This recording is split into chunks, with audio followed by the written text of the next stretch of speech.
Hey, how everybody, ketemu lagi bareng Bayu di podcast San Marino GP part kedua.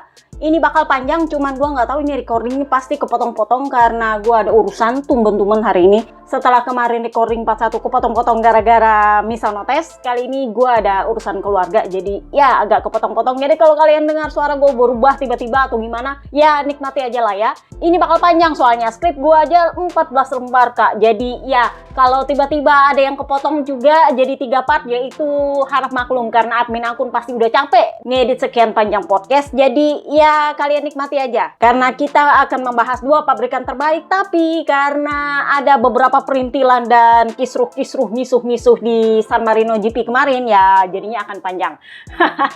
Yang gue lupa bahas di part pertama kemarin adalah perkara ban. Jadi ban yang turun di Misano kemarin itu sebenarnya karkasnya standar semua kak. Jadi karkas ban depan itu sama dengan yang dipakai di Mugello. Sama persis semuanya, entah belakang entah depan sama semua. Jadi ban belakang asimetris, sisi kanan lebih keras, sementara ban depan ya soft medium hard. Dengan ban hardnya itu ya sama dengan Mugello, setengah keras dan setengah medium.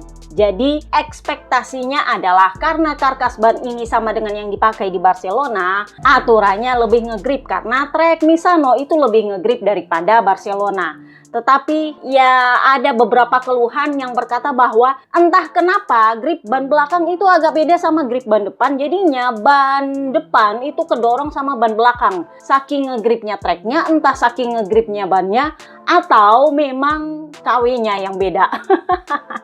Sebenarnya kalau menurut gua, kalau ban belakang itu kedorong sama ban depan, itu artinya sebenarnya dia dapatnya KW2 atau KW1 ya kan. Cuman ya karena gripnya Misano memang agak-agak beda, jadinya yang mestinya gripnya standar jadinya amat sangat ngegrip, dan itu yang lebih mendorong ban depan ketika di tikungan, sehingga para rider antara dua kalau bukan crash ya dia punya ban cepat aus. Jadi ketika sprint race kemarin semuanya pakai ban sama persis, ya udah gue bilang undian ujung-ujungnya karena itu pakai ban belakang soft semua. Sementara ketika balapan panjang semuanya bannya sama pakai ban belakang medium, ya artinya masuk arisan semua. Apa bedanya undian sama arisan Bayu? Ya kalau undian ya untung-untungan lu pakainya sisanya ban apa soft yang tersisa, yaitu yang lu pakai gitu loh. Nah sementara kalau ban arisan ya kadang ada jatahnya, dicatah dulu ini yang punya kuota siapa gitu. Habis itu sisanya arisan. Ingat, ada yang boleh gue kena duluan nggak arisannya? Ada kan kayak gitu, makanya gue bilang arisan. Dan itu alasan kenapa gue nggak suka ikut arisan. Ribet. Oke, jadi kita udah bahas soal ban, kita pindahlah ke kabar dari WSBK. Jadi gosip berhembus sepoi-sepoi, katanya Oliveira nggak bakal masuk ke Superbike Yamaha karena katanya Yamaha itu lebih berminat pada Chan Onchu dan Pol Espargaro. Sementara Pol Espargaro itu sudah gue bilang di mana ya, gue bilang dia sebenarnya udah mulai condong untuk perpanjangan kontrak dengan KTM. Somehow katanya dari awal akhir pekan hari Kamis, awal akhir pekan ya, hari Kamis maksudnya, itu kabarnya memang mereka sudah mulai proses perpanjangan kontrak. Tetapi di saat yang sama katanya Papi Peri Pavesio itu ogah menyerah untuk membujuk Pol Espargaro dengan gaji yang menggiurkan katanya. Tetapi di saat yang sama Sofoglou, manajernya Toprak itu ya punya hubungan baik dengan Papi Peri Pavesio dan katanya berusaha untuk menaikkan Chan Onchu dari Super Sport ke Superbike. Jadi ya kita lihat aja. Sementara Toprak gosipnya akan menjalani tes M1 V4 lebih duluan daripada Valencia. Jadi ini kan tes terakhirnya M1 V4 untuk musim ini nih, karena tes Valencia nanti itu udah masuk tes pramusim untuk 2026. Jadi Toprak udah pasti bakal ada di sana, itu udah pasti. Tetapi kan kemarin Toprak udah bilang bahwa sepertinya saya akan menguji M1 V4 sebelum tes Valencia. Nah katanya kemungkinan dia akan menguji itu di sirkuit Aragon sekitar tanggal 9 November, katanya sih seperti itu. So kita masuklah ke Aprilia. Ini adalah home race mereka. Kalau gue bilang Mugello itu adalah home race-nya Ducati, Misano adalah home race-nya Aprilia. Jadi Aprilia itu punya tribun khusus untuk, kalau nggak salah itu diambil alih dari tribunnya Enea ya. Masih ingat nggak Enea waktu BB Vale pensiun dia yang mengambil alih tribunnya VR46? Nah, katanya tribun itu yang diambil alih untuk Aprilia. Katanya sih seperti itu dengan fasilitas yang ya hampir sama lah. Kalau kalian pernah ke Sepang, kalian pasti tahu fasilitasnya para Ducatisti. Tribunnya Ducati itu beda fasilitasnya, agak sedikit lebih mewah dan memang tiketnya lebih mahal. Jadi Aprilia punya tribun khusus sendiri, Marco Base punya tribun khusus sendiri, sementara Morbidelli itu ada tribun khususnya sendiri Kak, tapi yang nggak dicop juga, tapi mereka ngumpul-ngumpul semuanya di tribun satu itu. Meskipun yang nggak yang sewah Aprilia punya tribun yang ada atapnya, mereka ya kayaknya di bukit kalau nggak salah ya, kalau Morbidelli punya. Tetapi bagaimanapun ceritanya, semua yang datang ke Misano itu adalah pendukungnya Akamsi. Ini sama dengan kalau di Perancis, Le Mans, itu semuanya adalah pendukungnya Sarko. Sorry, gue nggak bisa bilang Quartararo, ya mungkin ada Quartararo, tapi sebagian besar adalah pendukungnya Sarko. Dan kalau di Misano semuanya adalah pendukung rider Italia, terutama anak-anak VR46, karena ini adalah rumahnya Valentino Rossi. So, Bezzecchi dia finish P2, turun satu posisi dari pole position. Kalau lu pikir-pikir kira-kira apakah dia dapat ori atau enggak? Yep, dia dapat ori. Kenapa? Kan udah gue bilang, kalau untuk track khusus atau sirkuit khusus, maka ori dan KW1 itu dijatah dan diarisankan dulu di antara para rider Akamsi. Para rider Akamsi itu bukan cuma yang KTP-nya Italia, bukan, tetapi yang adalah pabrikan Italia atau tim Italia. Gue bilang tim Italia, ya karena Pramac adalah tim Italia Kak, jangan lupa. Tetapi untuk home race Italia ini memang sekarang jumlah undiannya itu jauh lebih banyak daripada ketika Spanyol dulu masih menguasai MotoGP. Kenapa? Karena banyak rider Spanyol yang sekarang menjadi rider di pabrikan Italia. Jadi mau nggak mau dia berhak untuk ikut arisan dan dia berhak mendapat jatah. Jadi si Culas pakai apa Mbak Ayu? Ya tetap dia pakai KW1. Itulah kenapa Marco Base yang dengan Aprilianya yang ya lu nggak bisa memaksakan bahwa mereka harus menang karena itu Aprilia Kak. Dia bisa nempelin Marc Marquez aja jauh di depannya Alex Marquez, itu tanda bahwa dia pakai ori.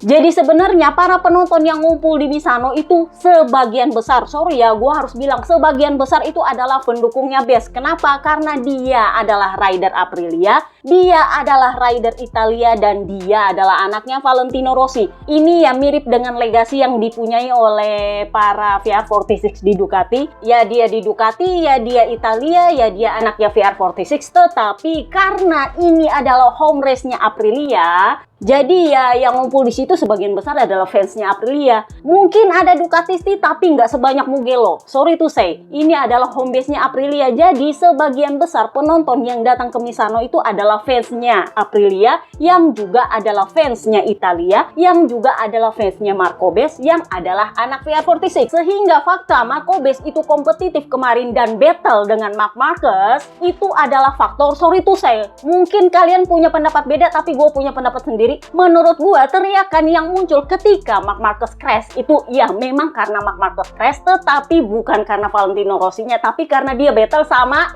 Marco Base. Marco Base itu rider Akamsi, rider Aprilia, dan anaknya VR46. Dia memenuhi syarat semuanya untuk menjadi rider yang didukung oleh satu sirkuit.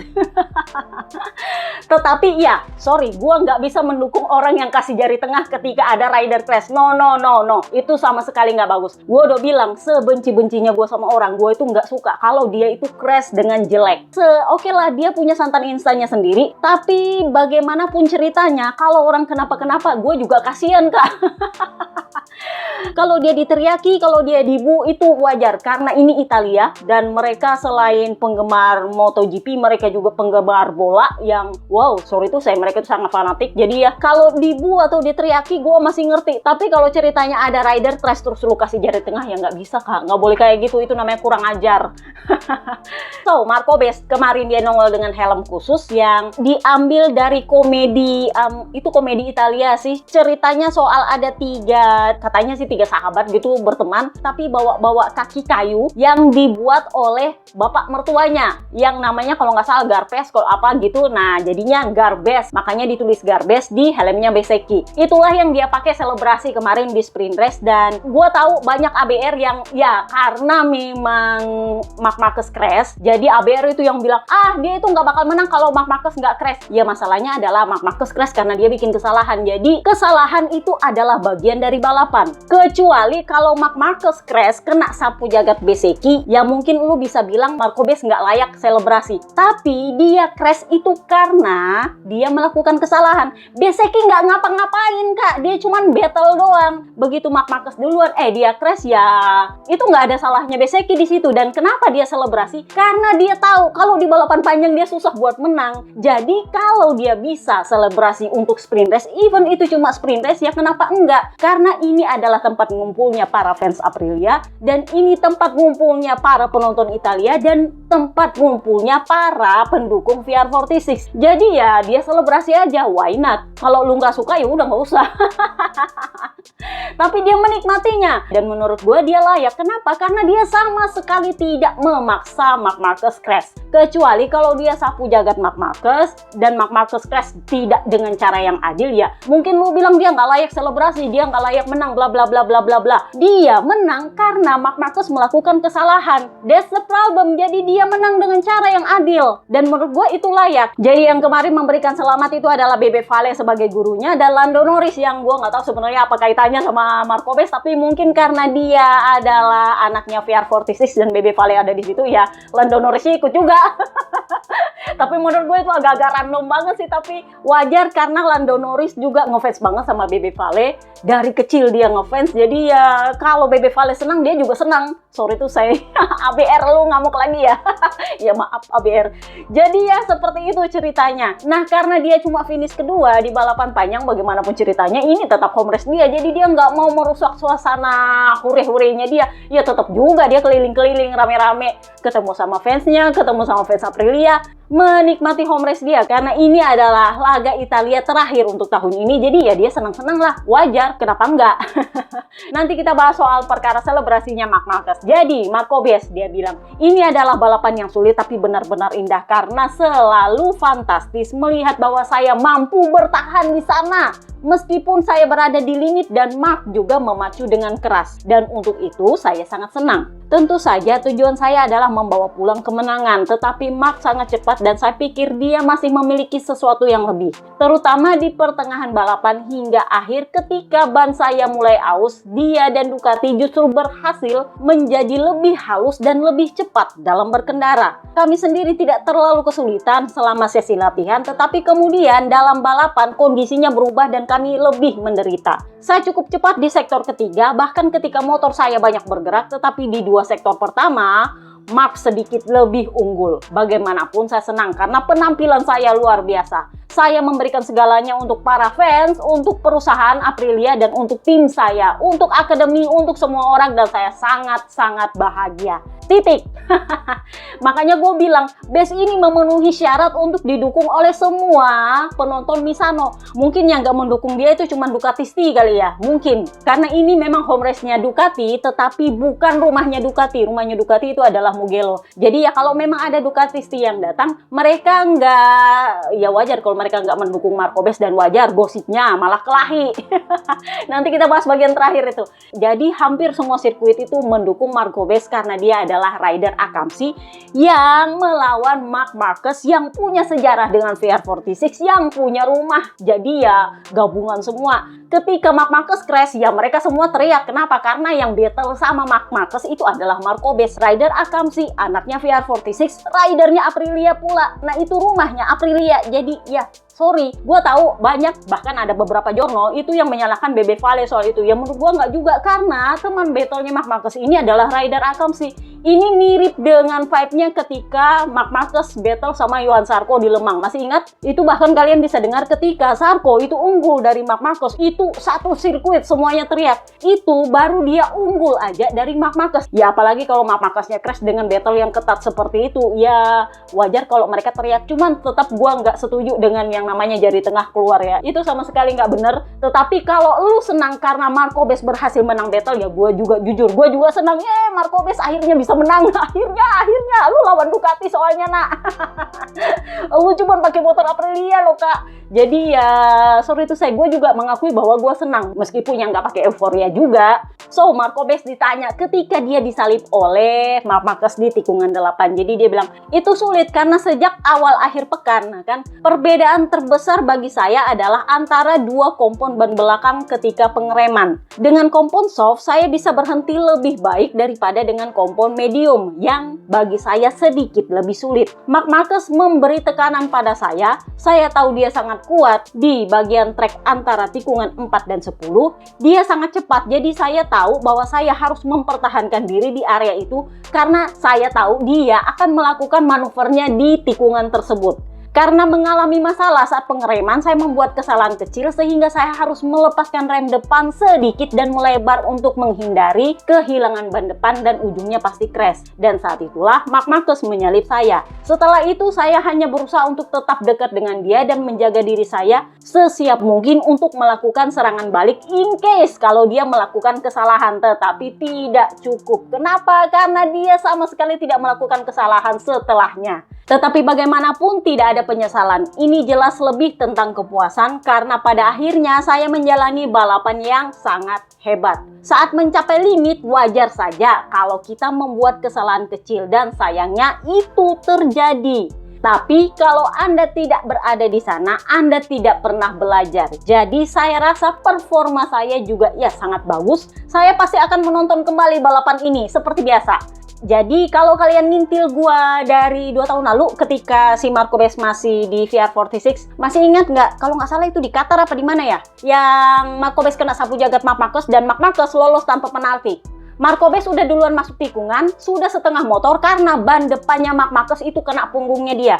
Jadi Marc Marquez itu masuk dari dalam lebih terlambat daripada Marco Bes sehingga ban depannya itu kena ke punggungnya Marco Bes dan Marco Bes crash.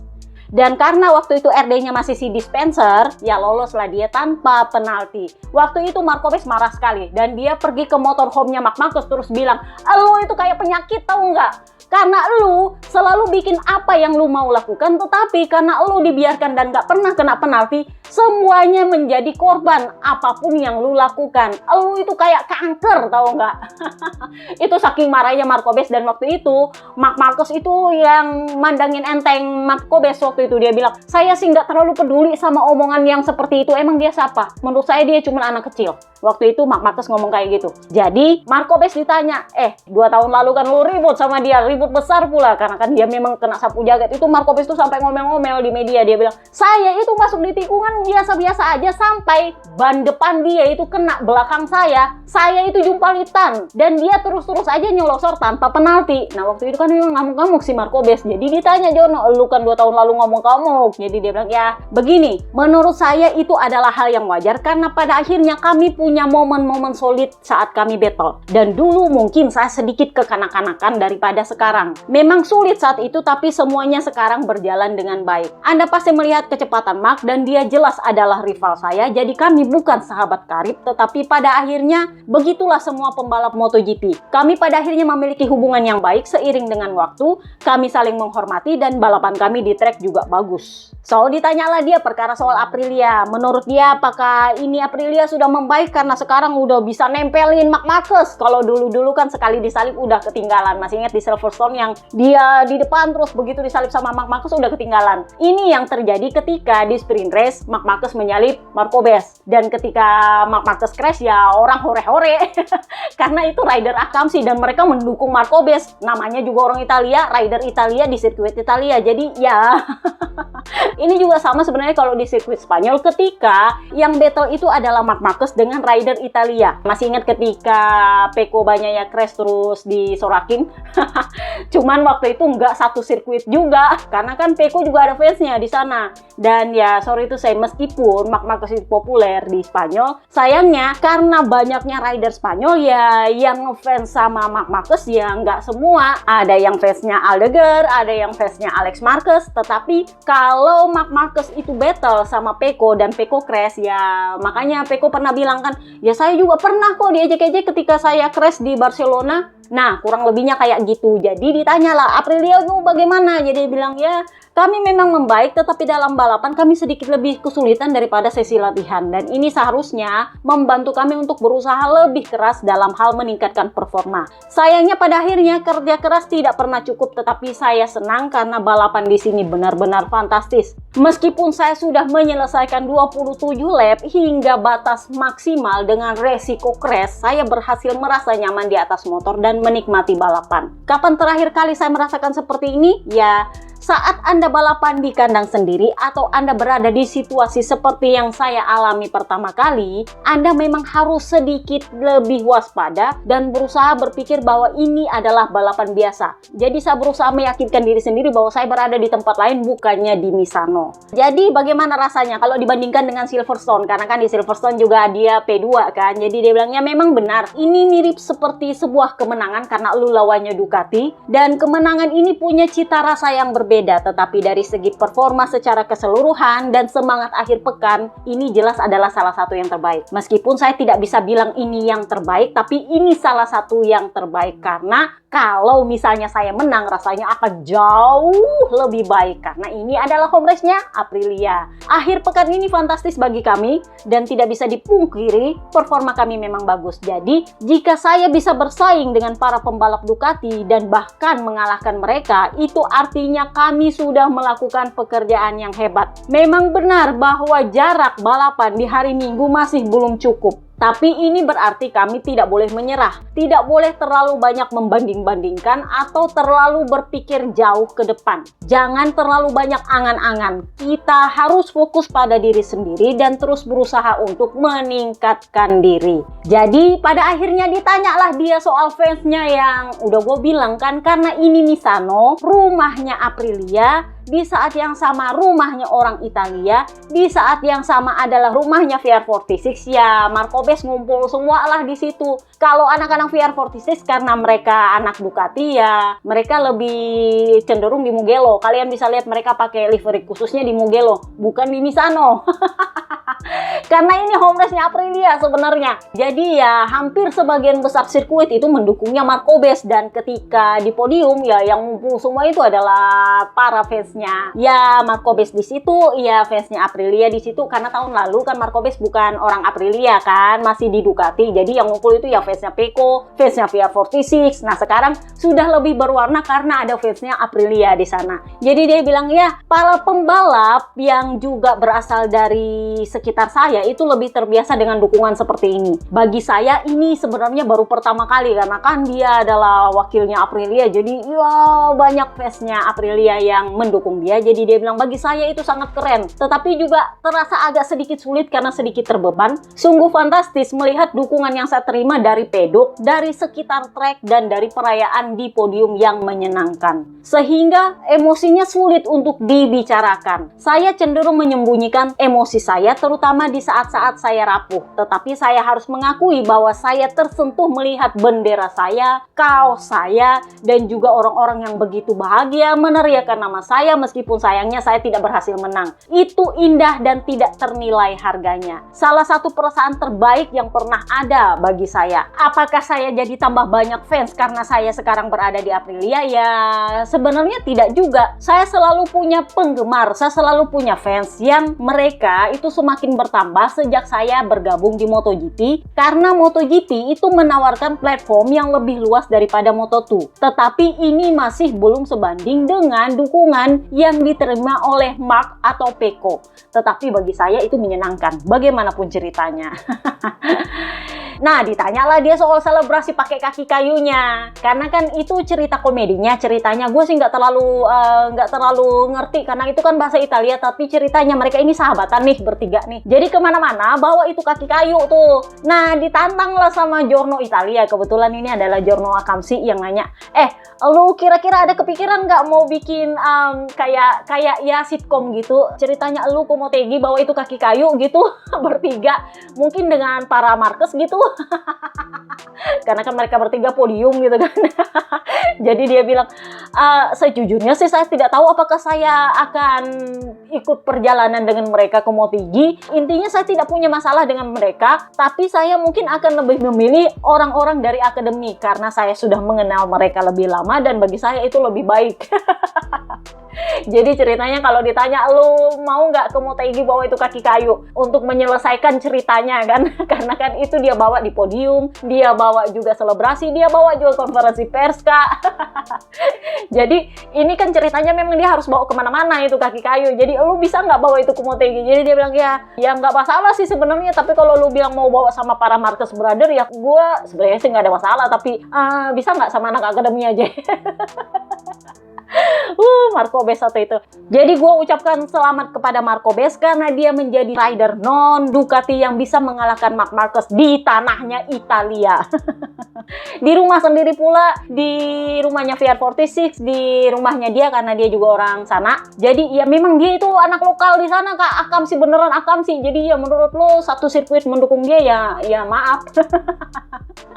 So kita pindahlah ke Jorge Martin. Ya sebelum kita bahas balapannya, dia ini sempat nongol di hari kedua dengan Lando Norris. Jadi Lando Norris itu nongol kalau nggak salah hari Kamis malam. Banyak yang bertanya-tanya kenapa dia tiba-tiba nongol. Biasanya bintang F1 itu nongol kalau bukan hari Sabtu, hari Minggu. Karena mereka biasanya nggak terlalu, ya mungkin jadi bintang tapi cuma nonton balapannya doang ya kan. Tetapi Lando Norris itu nongol kalau nggak salah hari Kamis malam apa hari Jumat malam gitu. Jadi karena Martin itu sempat ngojekin Lando Norris masuk ke pedok, dikasihlah dia tanda tangannya Lando Norris dengan kata-kata yang kalian baca lah. Kalau kalian ngerti bahasa Inggris, kalian pasti tahu itu barang lucu dan bikin ngakak. Jadi ya Jorge Martin, dia ini sempat curi kintilnya, bukan curi kintil sih, ngintilin Marco Bes di sesi prakualifikasi. Jadi kan udah gue bilang, hari Jumat sore sesi prakualifikasi itu sangat menentukan lu lolos ke Q2 atau enggak. Karena kalau lu nggak masuk top 10 ya lu harus masuk ke Q1, itu yang terjadi. Itulah kenapa Martin ini nampaknya sangat kesulitan sehingga begitu dia lihat ada Marco Bes di situ, dia ngintil lah sama Marco Bes. Dan ya, dia akhirnya berhasil masuk ke top 10 dan bisa lolos langsung ke Q2.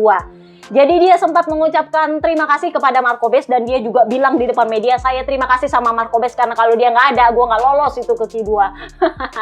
Jadi ketika Q2, dia bantulah Marco Bes. Marco Bes itu pole position, itu sebagian kecil ada andilnya Martin di dalam. Kenapa? Karena di sektor terakhir, Marco Bes itu ngintilin Martin. Jadi Martin lihat ada Marco Bes dari belakang, dia paculah motornya sehingga Marco Bes itu bisa slipstream di belakangnya dia dan berhasil cetak pole position. Ya cara balas budi yang bagus menurut gua.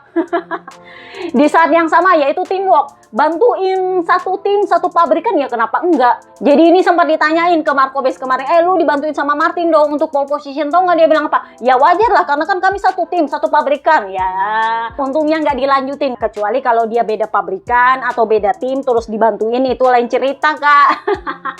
Ini kan karena gue satu tim sama dia ya wajar. Dia bantu saya bantu dia. Nah Martin, balapan, musibah, sightning lap, motornya mogok kak. Sebenarnya kalau mau pakai aturan lama, dia itu sebenarnya cuman mulai dari back grid. Cuman sejak chaosnya kota gara-gara si culas Marc Marquez itu, kan aturan baru keluar, dan aturan baru keluar kalau motor lu mogok ketika pedok sudah ditutup, lu bakal kena double long lap penalti. Ada Jorno yang sedikit sarkas, dia bilang, oh Martin harus terima kasih nih sama Marc Marquez karena gara-gara Marc Marquez bikin chaos di kota kemarin, akhirnya muncul ini aturan yang lebih berat. Sebenarnya nggak adil juga. Jadi dia harus dapat DLLP padahal dia juga harus start dari pit lane. Agak-agak memang berat sih. Jadi dia dapat DLLP sudah harus pakai motor kedua juga. Jadi ya dia merasa ini nggak adil. Jadi dia bilang motornya mati ketika saya cycling lap. Saya memacu motor dengan kondisi kecepatan rendah dalam mode eco untuk menghemat bahan bakar. Sebelum tikungan 12 saya menyadari motornya mati. Saya mencoba menyalakannya kembali tapi tidak mungkin. Jadi saya menitipkan motornya kepada Marshall dan kembali ke pit bersama Marshall yang lain. Jadi dia bilang Marshall yang membawa saya ke pit itu sangat berbakat. Kami melaju kencang dan dia membuat saya ketakutan. Jadi itu dia bonceng kencang banget. Bayangkan pembalap yang biasanya menggeber motor sampai 300 km per jam itu ketakutan juga ketika dia dibonceng sama Marshall. Saking Marshallnya cepet banget bawa motor. Ada Jono yang komentar, dia bilang, ini kalau Marshall-nya Misano diikutin balapan di Moto3, mungkin dia ya paling nggak podium lah ya. Karena cepet banget, padahal itu cuma skuter loh dia pakai. Karena kan itu mereka cuma pakai moped listrik tuh, nggak boleh pakai yang lain-lain kan.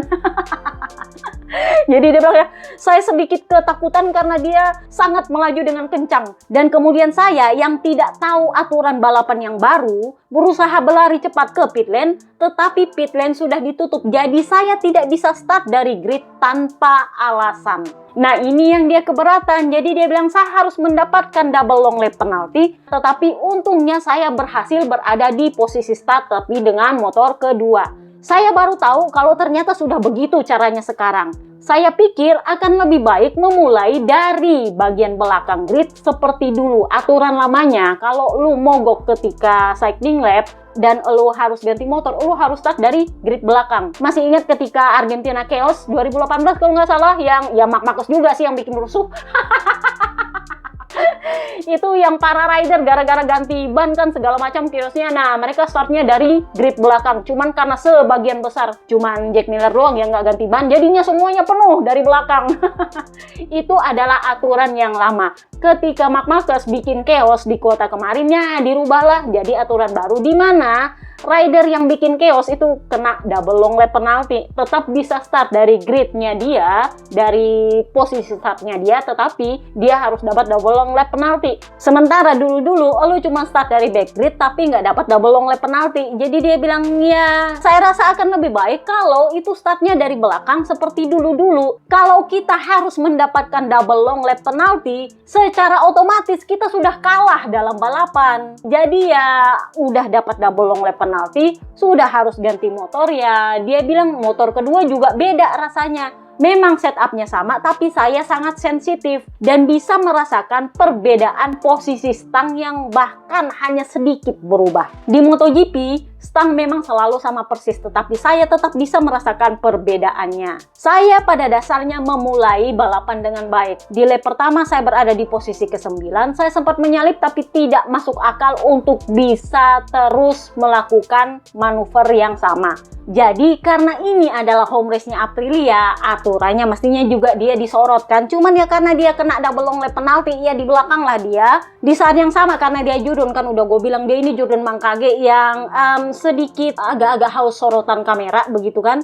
Terutama masih ingat nggak waktu di kota dia bilang, saya sebenarnya rindu jadi sorotan. Akhirnya ketika Marcobes dieluk-elukan sama Misano, dia sedikit terlupakan, terutama karena dia adalah rider Spanyol. Dan yang kedua, dia entah kemana. Mungkin kalau dia agak-agak ya di top 10, ya mungkin masih kelihatan, atau mungkin di top 5 yang ada battle-nya, mungkin masih bisa kelihatan sedikit. Tapi karena dia nggak terlalu banyak battle, di saat yang sama Marcobes sama Marc Marquez lagi seru-serunya di depan, dia memang kehilangan sorotan, sehingga ya dia akhirnya ditanya pendapatnya soal performa teammate-nya. Jadi dia bilang, ya Anda bisa melihatnya dari dua sudut pandang. Entah Anda berkata pada diri sendiri, sial, teammate saya berhasil mengalahkan saya, atau Anda berpikir, oke, Aprilia ternyata sedang bekerja, Marco telah menemukan cara untuk membuatnya bekerja dan saya juga bisa melakukannya. Jadi apapun ceritanya, saya tetap tenang. Marco jelas sangat kompetitif dan dia sudah membuat kemajuan luar biasa sebagai pembalap. Saya juga harus terus melaju, harus terus memperbaiki diri. Saya tahu bahwa tes hari Senin akan sangat penting.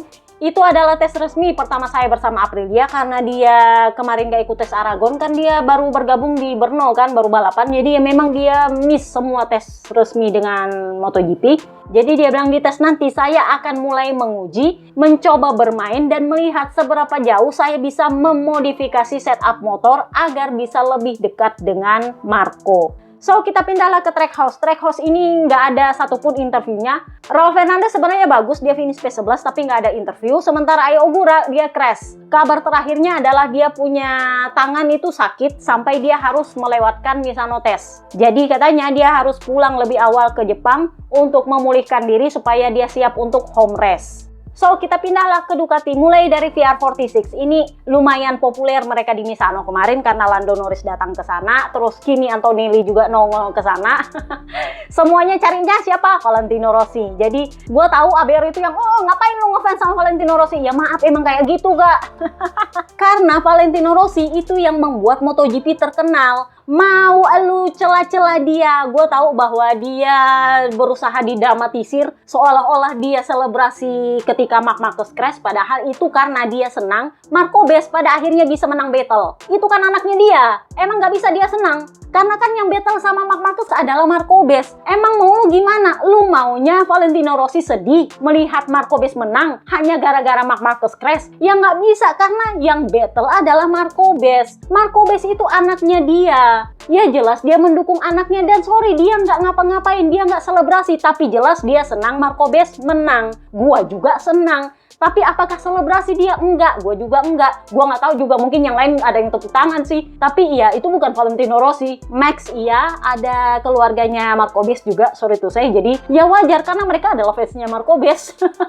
Bukan fansnya Marc Marquez. Kalau fansnya Marc Marquez mungkin sedih. Di saat yang sama, media Spanyol juga memelintir reaksi para penonton Misano ketika Marc Marquez kalah battle sama Marc Marquez di balapan panjang. Jadi mereka bilang itu adalah reaksi gara-gara Marc Marquez memimpin. Salah! Itu adalah reaksi karena Marc Marquez kalah battle sama Marc Marquez. Jadi seolah-olah penyembahnya Marc Marquez, media Spanyol terutama, gue tahu, itu membuat seolah-olah Marc Marquez ini jadi pusatnya kebenciannya Misano. Salah! Justru Marc Marquez itu menjadi pusat dukungannya Misano. Kalau Marc Marquez menang, mereka senang. Kalau Marc Marquez kalah, ya mereka sedih. Ya kalian bisa lihat, itulah reaksinya. Jadi ini bukan gara-gara Marc Marquez-nya, tapi karena Marc Marquez-nya. Dan ya memang, karena yang crash adalah Marc Marquez, ya feelingnya agak sedikit berbeda memang. Tetapi itu murni bukan cuma perkara Valentino Rossi, tapi ada Marc Marquez di sana. Mereka mendukung Marc Marquez. Itu rider Akamsi, anak lokal karena dia memang anak Emilia Romagna, ditambah lagi karena dia adalah anaknya VR46. Jadi ini bukan soal Valentino Rossi-nya toh, tapi ini adalah soal Marc Marquez dan dia adalah rider Aprilia. Menurut lo, seolah-olah publik Misano itu sedih gara-gara Marc Marquez menang? Kagak, mereka sedih karena Marc Marquez kalah battle. Marc Marquez-nya, bukan Marc Marquez-nya. Jadi kalian bisa lihat ketika di podium pun fansnya Marc Marquez yang nongol karena mereka sedih lihat Marc Marquez kalah. Tetapi pada saat yang sama mereka juga tetap hore-hore karena mereka adalah pendukungnya Marc Marquez. Sama juga kalau itu adalah Pecco. Kalian bisa lihat waktu tahun lalu Pecco kalah battle sama Marc Marquez.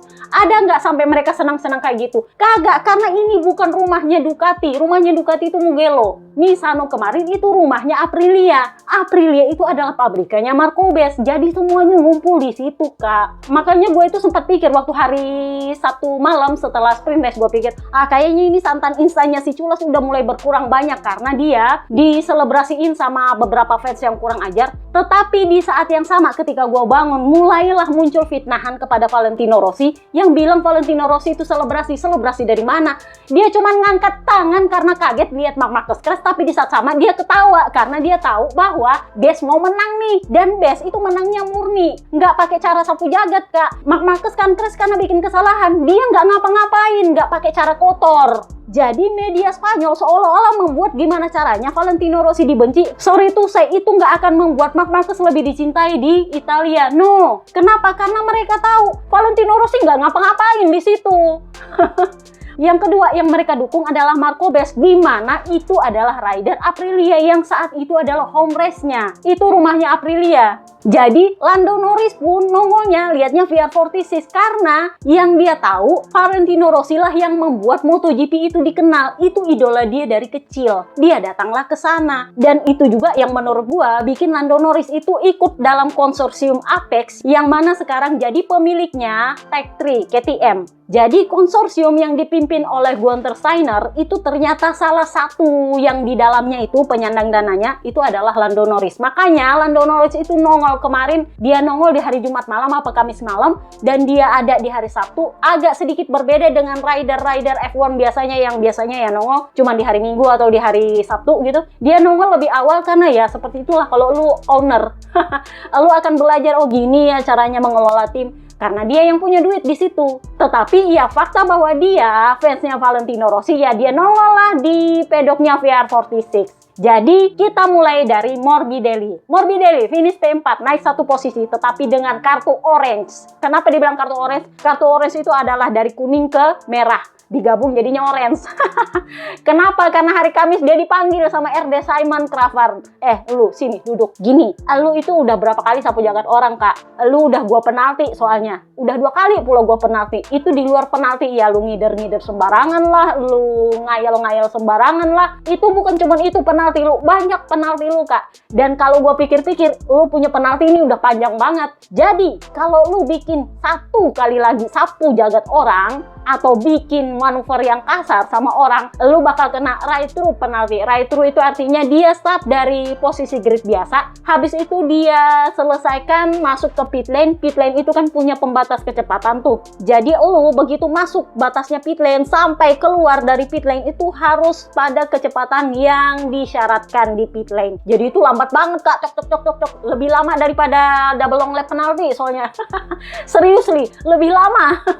Itu kalau nggak salah makanya sekitar 20 detikan, itu lebih loh. Mungkin sekitar 30 detik minimal. Nggak sampai 1 menit juga, tapi itu memang lama banget. Jadi Simon Crawford bilang kalau lu bikin macam-macam lagi, lu bakal kena right through lo, seriously. Nah, jadi dia memasuki akhir pekan Misano dengan kartu orange. Jadi dia memang harus berhati-hati ketika menyalip orang, harus dengan cara yang sebersih mungkin. Jadi dia bilang ya, posisi keempat hari ini lebih memuaskan daripada kemarin karena balapan panjang lebih sulit. Karena kan di sprint race juga dia posisi P4 ketika di Gia masuk podium. Jadi dia bilang kami datang dari Montmelo dengan kondisi yang rumit. Jadi kualifikasi yang bagus dan 2 balapan seperti ini di balapan kandang saya sangat penting. Saya berterima kasih kepada tim atas dukungannya. Saya juga sudah banyak berbicara dengan mereka selama beberapa hari terakhir karena dia juga harus ngomong sama Bebe Vale, ngomong sama Albi Tebaldi, sama Uchiho di sidang, Kak. Emang beneran di sidang nih ya gara-gara dipanggil sama Crawford. Jadi dia bilang saya banyak berbicara dengan mereka dan itu memungkinkan saya untuk tiba di sini dengan semangat yang luar biasa. Saya berusaha untuk tetap tenang agar tidak membuat kesalahan dan sejak hari Jumat saya sudah melakukan apa yang saya bisa lakukan karena dia memimpin hari Jumat dengan baik. Jadi dia bilang ya, saya tahu pendekatan yang hati-hati ternyata bisa membuahkan hasil. Saya tahu bahwa untuk meraih lebih banyak kita harus mengambil resiko, tetapi karena berbagai alasan momen ini menjadi sedikit terlalu panas dan saya harus tetap fokus agar saya tidak melakukan hal yang merugikan saya. Balapan di Barcelona memang sangat sulit, jadi akhir pekan ini memberikan saya kepercayaan diri. Sekarang kami perlu melanjutkan ke arah ini dan membangun performa ini. Saya akan berusaha untuk mencapai kemajuan yang diperlukan di tes nanti. Jadi dia kemarin sempat menyapa fansnya, ada di bukit-bukit gitu kalau nggak salah pakai bendera 21. Dia sempat ditanya sama Jono, apa sih yang bikin lu tuh selalu bikin manuver yang ya emang sebagian besar clean, tapi sekalinya kacau ya kacau banget, Kak. Jadi dia bilang ya mungkin saya emang terlalu bersemangat kalau sudah battle dan karena saya saking semangatnya dengan battle, saya mengambil terlalu banyak resiko yang pada dasarnya ya itu semacam gambling. Ya kalau lolos ya lolos, kalau nggak ya akhirnya kacau. Begitu katanya dia. Jadi kemarin ada yang nanya ke gua, itu Morbidelli kenapa sih Mbak Yu? Ya kalau gua sih, menurut gua dia itu ibarat kata ayam sabung, tau nggak ayam sabung? Nggak bisa dipanasin dikit, langsung aja nyamber. Jadinya kurang lebih kayak gitu. Dia sendiri bilang ya memang saya sedikit terlalu bersemangat kalau udah battle gitu. Jadi saya anggap ini adalah kartu orange karena saya memang harus berhati-hati dan sudah mendapatkan peringatan final. Kalau masih kenapa-kenapa saya bakal right through dan kalau masih juga bikin ribut bakal didiskualifikasi. Itu sudah peringatannya Crawford. Jadi ya menurut gua ya wajar sih karena dia udah banyak banget sih penaltinya soalnya. So kita pindahlah ke dia. Akhirnya dia finish setelah 5 purnama. 5 purnama enggak ding, 5 balapan panjang. Sejak Sachsenring dia nggak pernah lagi finish di balapan panjang. Jadi akhirnya dia finish setelah 5 DNF. So dia finish di P5 naik 2 posisi. Dia bilang ini adalah balapan yang menegangkan karena semua orang memacu motor dengan keras. Saya sendiri berusaha memacu motor secepat mungkin. Itulah sebabnya saya mencapai garis finish dalam keadaan lelah. Saya juga sebenarnya ingin menyalip Frankie sampai menjelang akhir balapan saya bisa mencatatkan waktu 1 menit 31 detik di lap ke-25. Saya berhasil meraih waktu podium tetapi di paruh pertama balapan ya keadaannya tidak terlalu bagus. Mengingat saya baru saja finish setelah 5 kali gagal finish, Jadi kembali mencapai garis finish setelah balapan yang solid membuat saya puas. Ini adalah pertama kalinya saya begitu kompetitif di Misano di kelas MotoGP. Karena selama dia di MotoGP itu dia nggak pernah kompetitif di Misano. Jadi setelah lu merasakan balapan panjang, apa yang perlu diperbaiki dari Desmo GP 25-1? Akhirnya dia berhak untuk mereview Desmo GP 25-1 untuk balapan panjang. Karena kan selama ini dia ya bluffing aja, ini bagus, ini kagak, ini bagus, ini kagak. Ya pada akhirnya kan dia nggak pernah finish juga balapan panjang. Nah sekarang ya akhirnya dia berhak untuk punya penilaian untuk Desmo GP 25-1. Ini yang baru gue bilang berhak. Karena selama ini menurut gue dia nggak berhak, mengingat balapan panjang nggak pernah finish kak. Dengan ban baru, motor ini sangat agresif. Tetapi ketika ban belakang mulai aus, saya bisa mendapatkan ritme dan motornya menjadi lebih mudah dikendarai. Dan hal ini secara khusus memungkinkan saya untuk mengerem lebih lambat, berbelok lebih tajam, dan membuka gas untuk mendapatkan traksi. Jadi kami perlu mencari cara terbaik untuk memanfaatkan grip awal yang ekstra. Nah, karena selama ini dia bilang kurang lebihnya sama, Desmo GP 24 dengan Desmo GP 25, ditanya lagi lah dia.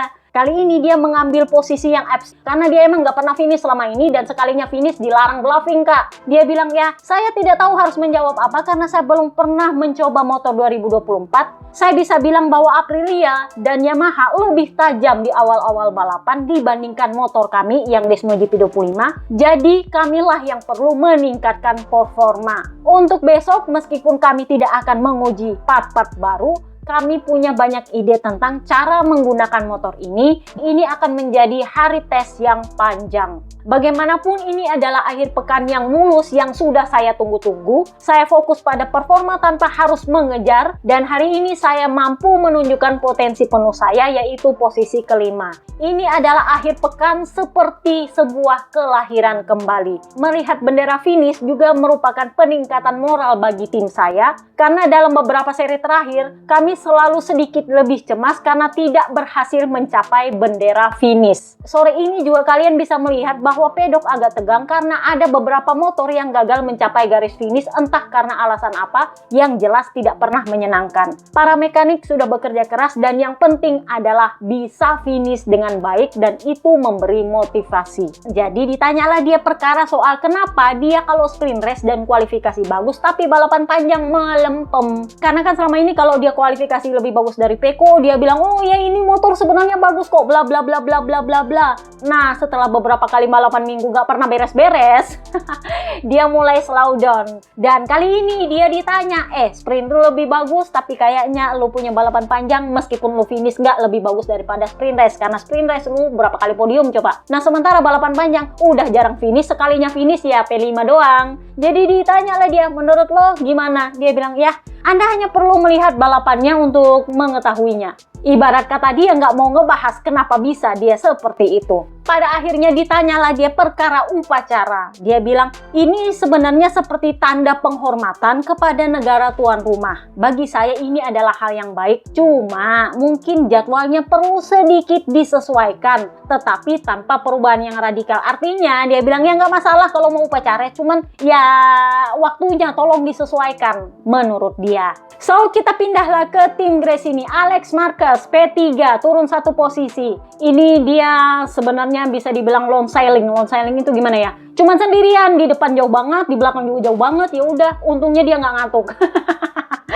Karena sendirian selama 27 lap itu memang ya agak-agak bikin sepi sih. Tapi pada akhirnya katanya Papi Tardosi menjanjikan dia mendapat part baru. Katanya sih seperti itu. Tetapi bagaimanapun intinya adalah dari semua yang terjadi, Pecco secara resmi keluar dari kandidat Jurdun 2025. Jadi yang bisa bersaing untuk meraih gelar Jurdun tahun ini itu cuma Marquez. Entah itu Alex Marquez atau itu Marc Marquez. Karena Pecco itu gagal finish point ketika sprint race. Jadi mulai dari sprint race kemarin dia itu sudah tidak memenuhi syarat untuk bertarung meraih gelar Jurdun 2025. Dan karena ini adalah home race-nya Grace ini, mereka pakai livery khusus yang sebenarnya itu udah livery yang lama dari sudah berapa kali coba mereka pakai. Itu yang livery ada putih-putihnya. Itu adalah penghormatan untuk mendiang Fausto Grace ini. Jadi Alex Marquez, saya puas dengan akhir pekan ini. Kami melakukan pekerjaan yang hebat di sirkuit yang selalu menuntut banyak hal dari pembalap. Saya pikir ini adalah hasil terbaik yang bisa saya capai hari ini dibandingkan dengan risiko mendapatkan hasil nol. Saya berusaha memberikan yang terbaik di setiap sesi di akhir pekan ini. Hari ini saya meraih podium lagi, tetapi Marco dan Mark lebih cepat dari saya sepanjang akhir pekan. Bukan cuma di satu sesi, tetapi di sepanjang akhir pekan dengan selisih beberapa per 10 detik.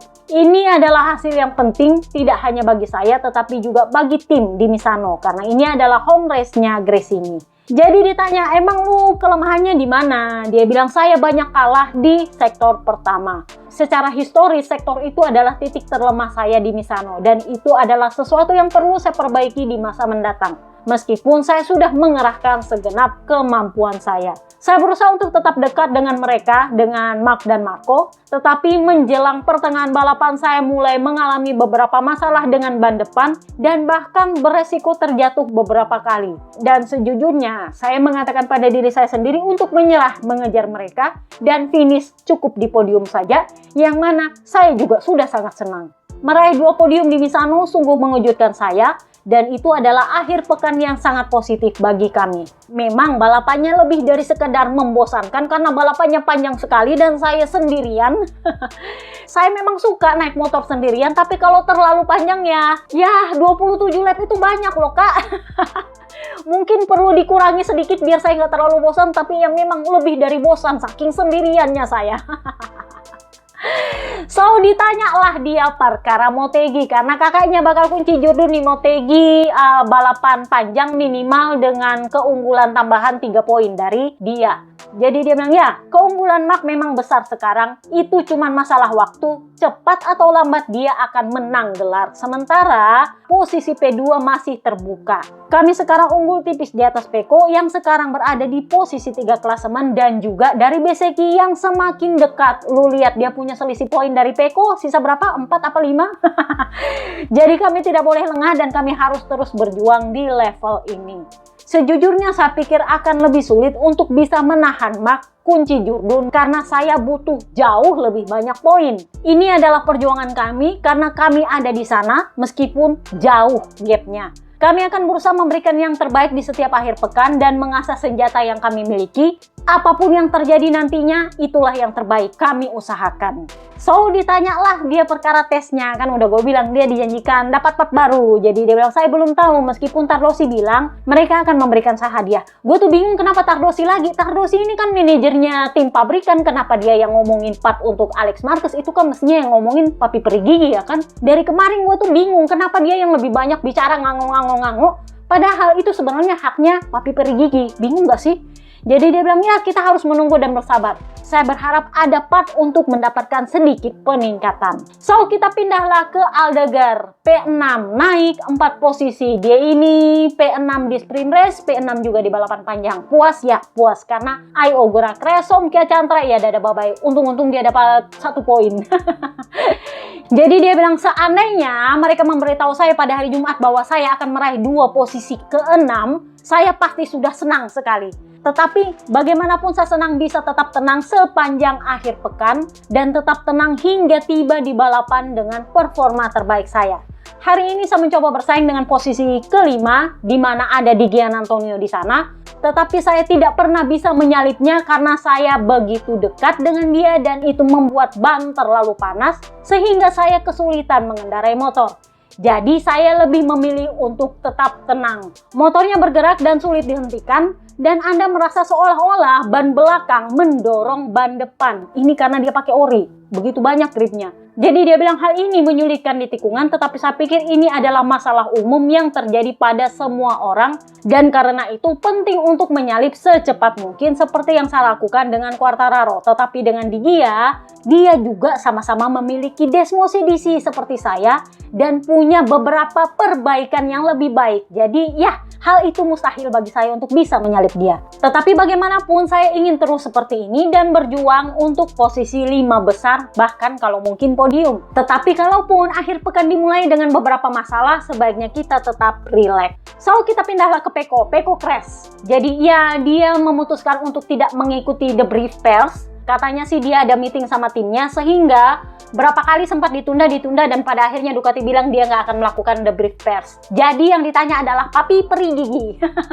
Papi peri gigi seperti biasa dipancing sama Giorno. Jadi ya Papi peri gigi bilang, ya saya memang sudah mulai kehabisan kesabaran, tapi bukan cuma saya, fansnya dia juga udah kehabisan kesabaran karena kok yang nggak baik-baik. So Peko karena dia nggak bikin the brief pairs, dia cuma memberikan pernyataan tertulis. Jadi para Giorno itu punya grup WA dan apapun penyampaian dari pabrikan biasanya diberikan kepada mereka dalam bentuk tertulis. Jadi dia bilang, saya benar-benar tidak tahu apa yang ingin dikatakan. Anda bisa lihat apa yang terjadi. Saya terjatuh. That's it. Saya menganalisa data bersama tim dan sekarang kami sedang mempersiapkan diri untuk tes besok. Karena itu adalah hari yang penting. Ada hal-hal yang lebih baik tidak saya ungkapkan. Saat terjatuh, kita merasa tidak bahagia dan berusaha untuk menyingkirkan sebagian amarah yang ada. Jadi sulit untuk mengatakan apa yang terjadi. Saya merasa lebih baik ketika sesi latihan, tetapi ketika di sprint race saya sangat kesulitan. Dan hari ini saya sudah berusaha sebaik mungkin mengikuti di Gian Antonio. Karena kan sama-sama Desmond GP 25-1 kan. Jadi dia bilang, begitu saya mencoba melakukan sesuatu yang lebih, saya justru terjatuh. Jadi sangat penting untuk menjalani tes besok, kami akan mencoba menemukan solusinya. Kami sudah mengerjakan solusi yang berbeda-beda sejak awal musim dan ya, seperti inilah hasilnya. Jalannya masih panjang, tetapi kami sedang berusaha. Jadi gosip soal meeting panjang yang terjadi setelah Peko Crash itu sudah gue bahas dengan para member premium di podcast colongan kapan ya? Hari Senin malam yang emang beneran nyolong.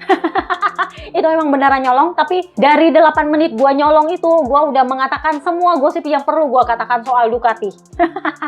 Jadi ya cuma member premium yang akan mendapatkan itu. Nanti ya kalau gue ingat untuk dibahas di podcast Tes Misano nanti kita bahas, kalau nggak ya enggak, karena menurut gue itu privilege-nya para member premium. So kita bahas lah Marc Marquez. Marc Marquez akhirnya menang dan dia punya selebrasi melepaskan letternya dia. Jadi kemarin ada yang tanya, emang boleh Mbak Yu? Ya boleh lah, selama kalau national anthem dikumandangkan lu kembali dalam posisi yang lengkap. Gak mungkin lalu gak pakai letter begitu ada national anthem kan. Sisanya itu ya terserah lu.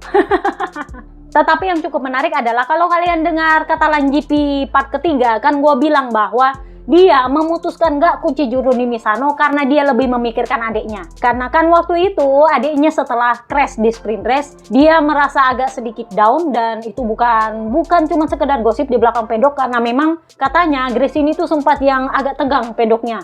Mengingat Alex lagi moodnya lagi gak enak. Jadi ya wajar kalau kakaknya ini berusaha untuk adiknya menang dan dia nggak mau kunci juru di Misano karena dia lebih mikirin adiknya. Dan di podcast itu kan gue bilang ABR itu nggak senang karena dia nggak kunci juru di Misano, karena maunya adalah dia kunci juru di Misano supaya Valentino Rossi itu dibungkam, para fans Italia itu dibungkam, pokoknya semua yang menyoraki Marc Marquez itu dibungkam dengan kunci juru di Misano. Sayangnya karena Marc Marquez nggak mau, ya para penyembahnya yang justru sibuk kesel sendiri. Nah ini yang ditanya sama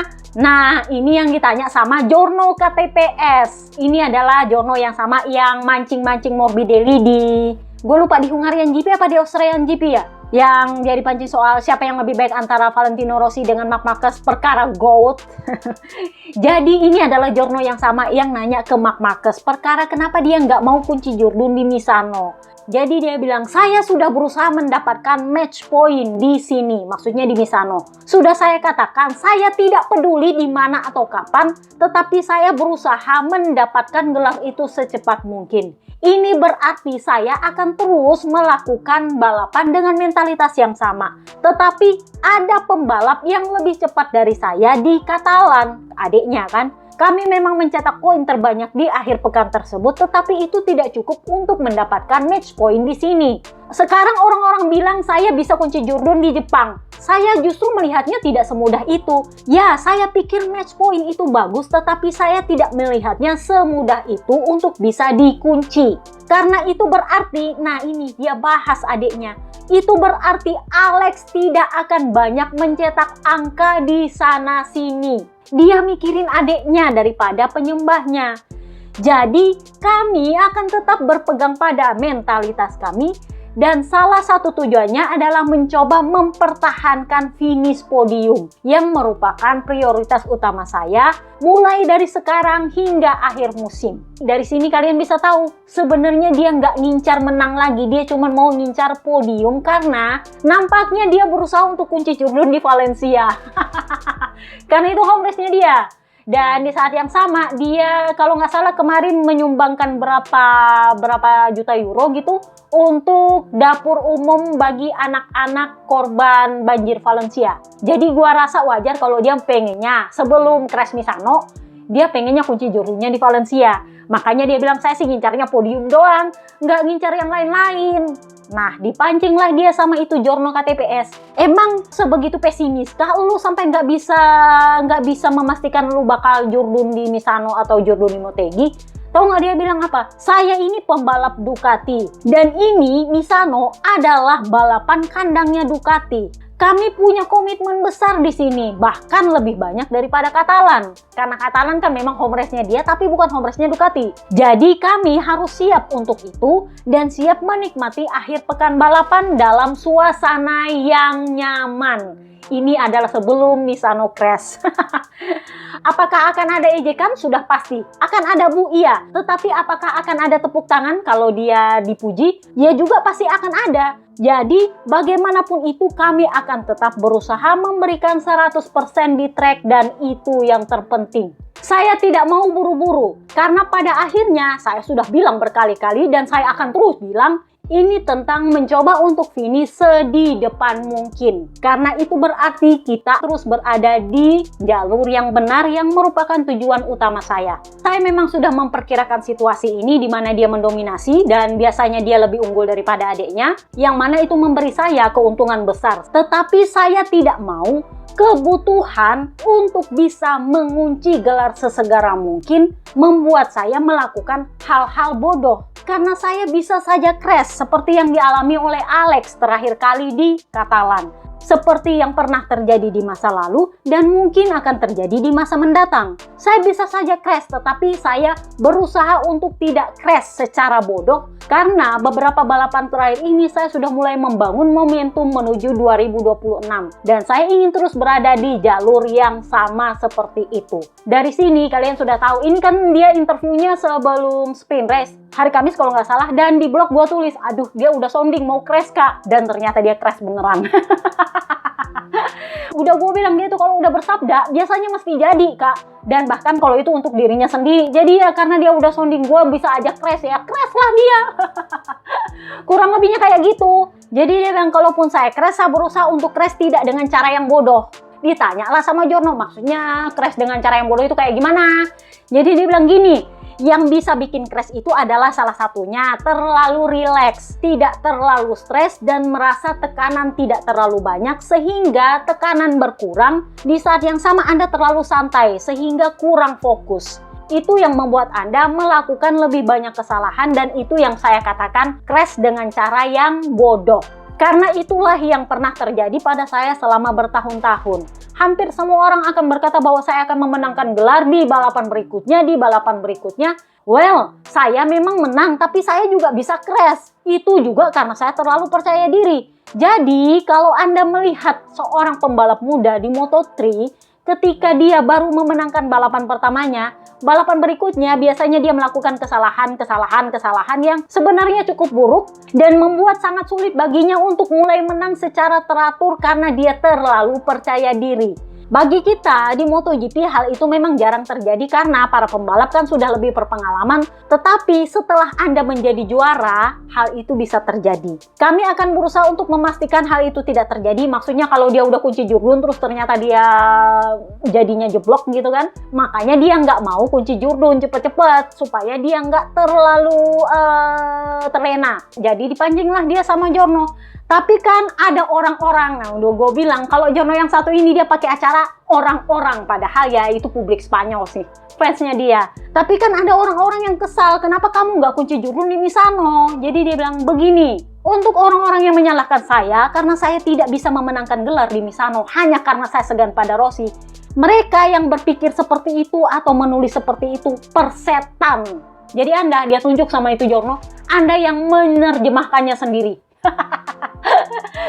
Jadi karena moodnya berubah, nah dialihkanlah dia untuk membahas Pecco. Jadi ditanyalah, itu kan di dokumenternya Ducati, lu kelihatan ngomong sama Pecco setelah sprint race Catalunya. Lu memberi saran untuk Pecco untuk melakukan riset lagi di Misano. Karena kan Misano adalah home race-nya dia dan di mana dia merasa nyaman karena itu rumahnya dia. Jadi dia bilang sama Pecco, coba lu riset lagi di Misano. Jadi, nah ditanyalah sama Giorno, kayaknya lu ada pembicaraan deh sama Pecco. Jadi dia bilang gini, membantu Pecco itu bukan posisi dan tanggung jawab saya karena dia sudah dikelilingi oleh orang-orang berpengalaman di kejuaraan dunia ini. Dia juga didukung oleh orang-orang di akademi, seluruh akademi juga didukung oleh Ducati. Tetapi pada akhirnya kita tidak ingin melihat siapapun menderita lebih dari seharusnya.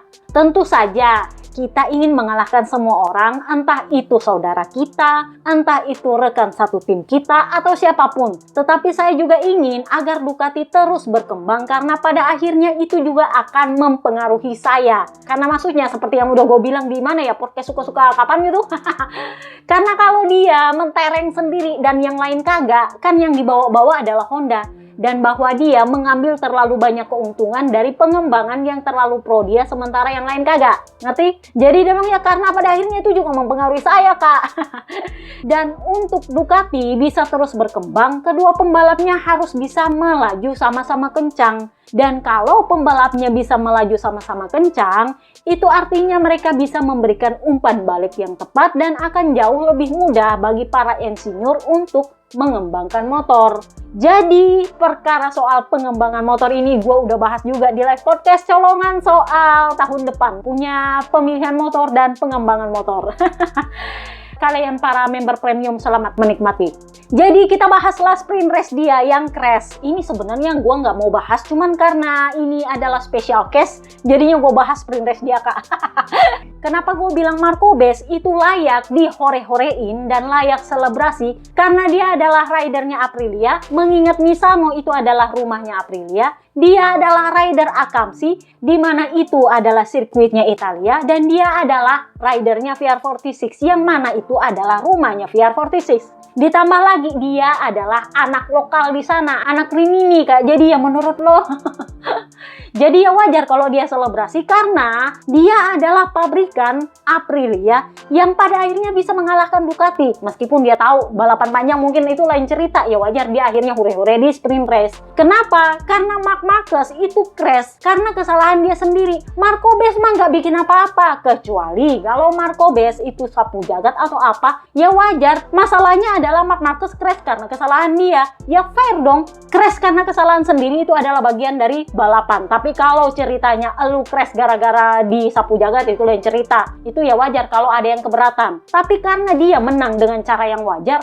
ya wajar satu Misano itu senang dia unggul begitu Marc Marquez crash. Lu jangan bohong bahwa lu tegang ketika Marc Marquez itu battle sama Marco Bes sepanjang sprint race. Sorry tuh, saya menurut gue malah lebih seru daripada balapan panjangnya. Karena di balapan panjang itu ya memang sejujurnya gue juga kagum kalau Marco Bes bisa nempel di sana. Tapi kalau di sprint race itu memang seru banget. Dan kita aja yang non Italia bisa tegang, lu bayangin orang yang di sirkuit sana. Orang Italia semua. Jadi wajar kalau begitu Marc Marquez crash semuanya pada teriak. Kenapa? Karena Marco Bes akhirnya unggul battle. Tetapi ya kalau jari tengah itu lain cerita, Kak. Gue juga sebel liatnya. Tetapi ya kalaupun ada yang selebrasi, ya sorry tuh saya sebenarnya gue nggak bisa menyalahkan karena itu memang kampungnya Marco Bes, Kak. Jadi ya kalau ada yang selebrasi ya menurut gue ya itu sebenarnya bisa dimaklumi karena memang Marco Bes orang situ. Tetapi kalau lu sampai memfitnah seorang Valentino Rossi dikatakan selebrasi, dia nggak selebrasi, Kak. Dia senang, dia senyum, ya wajar karena itu anaknya dia. Dan lu nggak bisa meminta dia untuk sedih gara-gara Marc Marquez crash ya karena yang battle sama Marc Marquez itu anaknya. Kecuali kalau yang battle dengan Marc Marquez itu bukan anaknya dia, lalu dia punya mimik muka senang, ya itu wajar lu bisa bilang dia senang karena Marc Marquez crash. Tapi karena yang battle itu adalah anaknya, ya wajar dia senang. Kalau yang battle itu mungkin Quartararo kah atau Johan Zarco, terus mereka punya reaksi seperti itu ketika Marc Marquez crash, ya wajar itu salah. Lu bisa bilang mereka salah. Tapi karena teman battle-nya adalah Marco Bes, ya wajar. Wajar mereka teriak-teriak, wajar mereka senang. Tapi jangan menfitnah Valentino Rossi selebrasi. Dia nggak selebrasi. Tapi fakta bahwa dia senang Marco Bes menang battle, iya.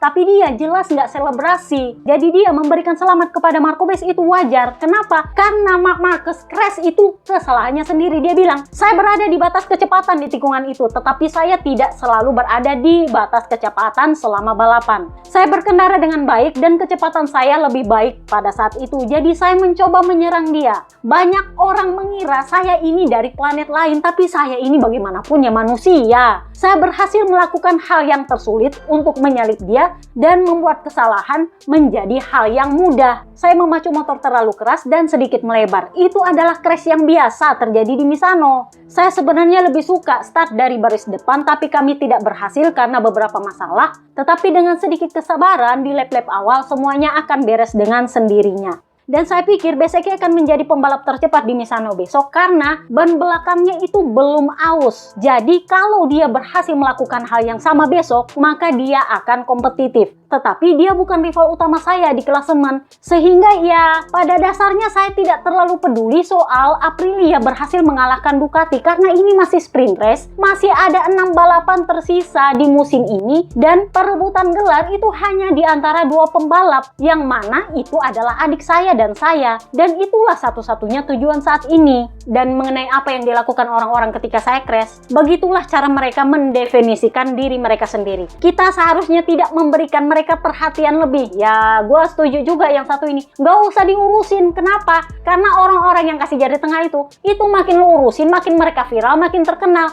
Ya kayak orang Indonesia mau jelek, mau buruk, kalau udah viral ya terkenal, Kak. Udah kayak gitu, makanya dia bilang, gak usah diurusin. Jadi ya, tidak ada yang sempurna. Pada akhirnya, saya mengambil resiko dan musim ini selalu berjalan dengan baik. Tetapi ya, hari ini saya membuat kesalahan. Mungkin saya kurang terlalu panas ketika menyalip, saya terlalu santai atau bagaimana. Pedok memang kelihatannya jelas tidak senang, tetapi ya itu adalah bagian dari balapan. Crash memang tidak menyenangkan, tetapi jika Anda melakukannya saat Anda memimpin balapan, itu berarti Anda cepat. Masih banyak poin yang bisa diraih dan ini bukan akhir dari segalanya. Orang-orang selalu membicarakan kapan saya bisa kunci Jurdun, tapi yang penting adalah saya berhasil kunci Jurdun, kan itu intinya. So dia bahaslah balapan panjang di mana dia berhasil membalas dendam dalam tanda kutip setelah dia crash di sprint race. Jadinya ceritanya sama dengan adiknya di Catalan. Jadi dia bilang cara terbaik bagi seorang pembalap untuk melupakan kesalahan adalah dengan menang. Lap-lap terakhir sangat sulit karena saya harus bersaing melawan Bezzecchi yang memacu motornya dengan sangat keras. Kami berdua memacu lebih keras dari biasanya dan bagi dia ini adalah balapan kandangnya, sementara bagi saya semangat sedang membara dan punya motivasi ekstra gara-gara masalah kemarin adalah hal yang wajar. Kalian bisa melihat kami bertarung. Di belakang Marco, saya mendapatkan konfirmasi mengenai kecepatan yang sudah dia tunjukkan sepanjang akhir pekan. Saya ada di sana dan di beberapa titik saya lebih cepat di paruh pertama balapan, tetapi dia bertahan dengan baik. Setelah melewati Marco, titik pengereman berubah, angin bertiup kencang di beberapa tikungan, angin bertiup ke arah berlawanan dan saya beberapa kali menyentuh green area di tikungan 11. Saya berusaha untuk mengendurkan kecepatan sesekali dan lalu memulai memacu lagi. Tetapi ketika saya memimpin balapan, saya berusaha untuk mengendalikannya.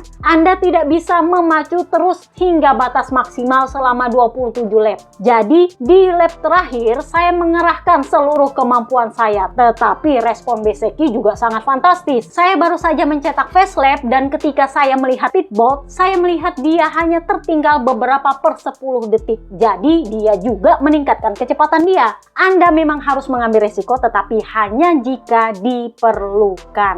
Apakah kemenangan ini sulit? Ya bagi saya justru GP Barcelona kemarin itu lebih sulit karena saya gagal menang. Tetapi ini memang salah satu kemenangan yang tersulit tahun ini. Sama dengan Assen. Di sana Bezzecchi juga memacu motornya. Kondisinya sangat menegangkan dan saya pikir saat itu kami berdua bahkan tidak memikirkan klasemen, tetapi hanya soal balapan. Saking begitu ketatnya battle-nya. Jadi ditanyalah dia perkara 2 tahun lalu. Ini kan sempat ditanya ke Marquez, ditanyalah ke dia juga. Yang dia sapu jagat Marquez terus Marquez ngamuk-ngamuk. Jadi dia bilang ya rivalitas akan selalu ada di track, tetapi dalam karir selalu ada pasang surut dalam hubungan antar pembalap. Kalau Anda tanya pada saya, sekarang kami punya hubungan yang baik didasari pada rasa hormat dan persaingan di trek. Hari ini saya senang melihat begitu banyak penggemar bernomor 72 dan menyemangati Bezzecchi. Itulah yang seharusnya dilakukan oleh penggemar, memilih seorang pembalap dan mendukungnya. Suasana di podium hari ini sangat fantastis. Jadi ditanyalah dia, di Misano kali ini kamu akhirnya sempat kalah dari Aprilia, tetapi pada akhirnya bisa unggul dari Aprilia. Meskipun ya dengan battle yang ya seru. Jadi dia bilang ya, saya rasa ini bukan cuma tentang Aprilia dan Ducati, tapi juga soal kombinasi dari gaya berkendara para pembalapnya, dari karakter sirkuitnya, dan juga dari ban. Ketika seorang pembalap kuat di sirkuit, motornya hampir tidak berpengaruh meskipun itu membantu. Dalam kasus saya, dengan tim saya dan motor ini kami memiliki keseimbangan yang baik. Jadi ditanyalah dia perkara soal selebrasi di podium yang dia lepas letternya. Jadi dia bilang, ya, Messi melakukannya di Bernabeu dan saya menirunya. Dia selalu menjadi panutan saya dan dia adalah orang yang tidak banyak bicara. Dia selalu membuat orang membicarakannya di lapangan bola dan saya juga melakukan hal yang sama di trek. Setelah tekanan akibat kesalahan kemarin, saya pikir ini adalah saat yang tepat untuk melakukannya demi Ducati juga. Karena ini adalah balapan yang penting bagi mereka. Saya memikirkannya kemarin dan berkata pada diri saya sendiri bahwa jika saya menang, saya ingin melakukannya dan ya, saya melakukannya. Saya menikmatinya. Itu adalah cara terbaik untuk membalas kesalahan kemarin, yaitu dengan kemenangan. Soal apa maksudnya, saya serahkan kepada interpretasi masing-masing orang. Ada banyak yang mendukung saya, tetapi ada juga beberapa komentar yang tidak menyenangkan. Dan bagi saya itu justru menyulut api di dalam diri saya. Jadi ditanyalah dia, karena lu kan selebrasi ala-ala Messi, apakah lu ada niat untuk menjadi seperti Messi? Kan Messi di sepak bola itu sangat melegenda banget, terutama di Argentina. Jadi dia bilang, ya saya tidak akan pernah mengatakan bahwa saya sudah berada di levelnya dia. Saya melakukan yang terbaik di trek. Jadi setelah itu terserah kepada Anda, terserah pada para penggemar yang menilainya. Tetapi selalu ada rasa hormat kepada legenda seperti Messi. Jadi dipancinglah sama Jono, ya kalau lu punya rasa hormat, apakah lu berniat untuk gelar ke-10 gitu? Karena kan nomornya Messi 10. Jadi dia bilang, ya gini, gelar ke-9 dulu aja kak, jangan terlalu buru-buru ke-10. Dia sambil ketawa. Jadi dia bilang lebih baik tidak membicarakannya karena itu adalah cara terbaik untuk merayakan. Saya sudah bekerja keras dan saya baru saja melewati beberapa tahun yang sulit, jadi saya lebih suka untuk tidak membicarakannya sekarang. Jadi ditanyalah, lu berarti kemungkinan bakal kunci juru nih Motegi nih. Nah ini kan di hari Kamis dia agak-agak sebel juga dibahas soal itu. Dibahas lagi sama Jono. Jadi dia bilang gini, Motegi itu adalah kandangnya Honda, saya sangat menghormati Honda.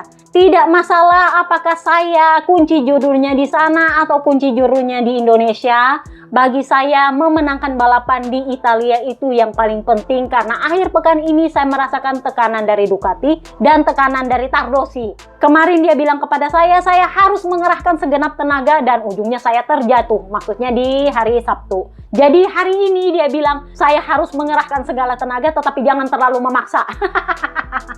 So karena kita sudah bahas reaksinya Vale yang mana menurut gua itu adalah fitnah. Kalau lu bilang dia selebrasi tetapi jelas dia senang. Apakah dia senang karena Marquez crash? Menurut gua lebih karena dia senang Marquez akhirnya bisa menang balapan sprint race. Itu yang terpenting. Kenapa? Karena satu Misano itu adalah pendukungnya Marquez. Jadi ini bukan soal Marc Marquez toh, bukan, ini soal Marqueznya. Makanya ketika Marquez itu disalip sama Marc Marquez di balapan panjang, reaksinya penonton Misano itu kecewa. Ya iya, karena yang balapan adalah Marquez, bukan karena Marc Marquez berhasil memimpin balapan mereka kecewa, bukan.